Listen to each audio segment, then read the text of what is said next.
আপনাদের সাথে আছি। আজ কথা বলবো পড়াশোনা নিয়ে।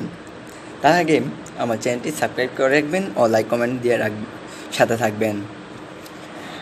আমাদের সবার প্রশ্ন, আমি যদি ভালো স্টুডেন্ট হতে পারতাম। হ্যাঁ, আমরা চাইলেই পারি ভালো ছাত্র হতে। অনেকে বলে, ভাই আমার পড়তে ভালো লাগে না। আমি বলবো, পড়া খুব সহজ যদি এটা আমরা গল্পের মাধ্যমে পড়ি। ভালো স্টুডেন্ট হতে গেলে সারাদিন রাত পড়তে হয় না।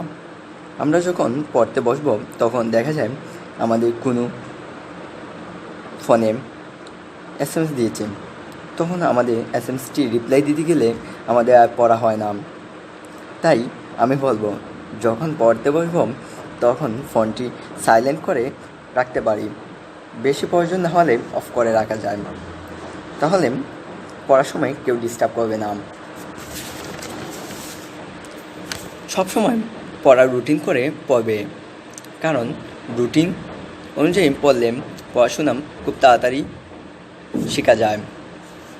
আমরা যদি ধরি আজকে এই চ্যাপ্টারটি শেষ করব, যেমন 10 মিনিটের ভিতরেই আমি 2টি চ্যাপ্টার পড়ব, তাহলে কি হবে, আমাদের টাইম মোতাবেক পড়াটা হবে। তাহলে খুব তাড়াতাড়ি আমরা এই 2টা পার্ট শেষ করতে পারবো। মন দিয়ে যদি আমরা পড়ি তাহলে 3 থেকে 4 ঘন্টা পড়ি, তাহলে দেখা যাবে আমাদের একজন ভালো স্টুডেন্ট হতে কেউ বাধা দিতে পারবে না। কারণ ভালো স্টুডেন্টরা প্রতিদিন পড়ে। প্রতিদিন যারা পড়ে তারা কেউ খারাপ রেজাল্ট করে না, কারণ প্রতিদিন পড়লে নিজের পড়াগুলো খুব সহজ হয়ে যায় এবং